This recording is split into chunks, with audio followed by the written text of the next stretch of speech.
நடைபெறவுள்ள சட்டமன்ற தேர்தலில் 100% வாக்களிப்பதன் அவசியத்தை வலியுறுத்தி ஆண்டிப்பட்டி அருகே மொட்டநூத்து ஊராட்சியில் தூய்மை பணியாளர்கள், ஊராட்சி பணியாளர்கள், மகளிர் குழுவினர்கள் விழிப்புணர்வு பேரணி 25ஆம் தேதி பகல் 12 மணி அளவில் சென்றனர்.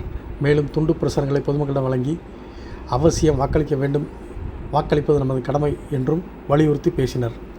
தமிழகத்தில் சட்டமன்ற தேர்தல் அறிவிக்கப்பட்டு அதற்கான முன்னேற்பாடுகள் தீவிரமாக நடைபெற்று வருகின்ற நிலையில் தேர்தல் ஆணையம் பொதுமக்களிடையே வாக்களிப்பதன் அவசியம் குறித்த விழிப்புணர்வு நிகழ்ச்சியை நடத்தி வருகிறது. அதன்படி தேனி மாவட்டம் ஆண்டிப்பட்டி அருகே கொப்பையம்பட்டி, மொட்டநூத்து உள்ளிட்ட கிராம பகுதியில் ஊராட்சி சார்பில் 100% வாக்களிப்பதன் அவசியம் குறித்து விழிப்புணர்வு பேரணி நடைபெற்றது. இந்த பேரணியில் தூய்மை பணியாளர்கள், ஊராட்சி பணியாளர்கள், மகளிர் குழுவினர்கள் உள்ளிட்டோர் இணைந்து பேரணியாக சென்றனர். 100% வாக்களிப்பதன் அவசியம் குறித்து வாக்கியங்கள் எழுதப்பட்ட துண்டு பிரசுரங்களை வீடு வீடாக சென்று பொதுமக்களிடம் வழங்கி வாக்களிப்பது நமது கடமை, வாக்களிப்பதன் அவசியம் என்றும் வலியுறுத்தி பொதுமக்களிடம் பேசினர்.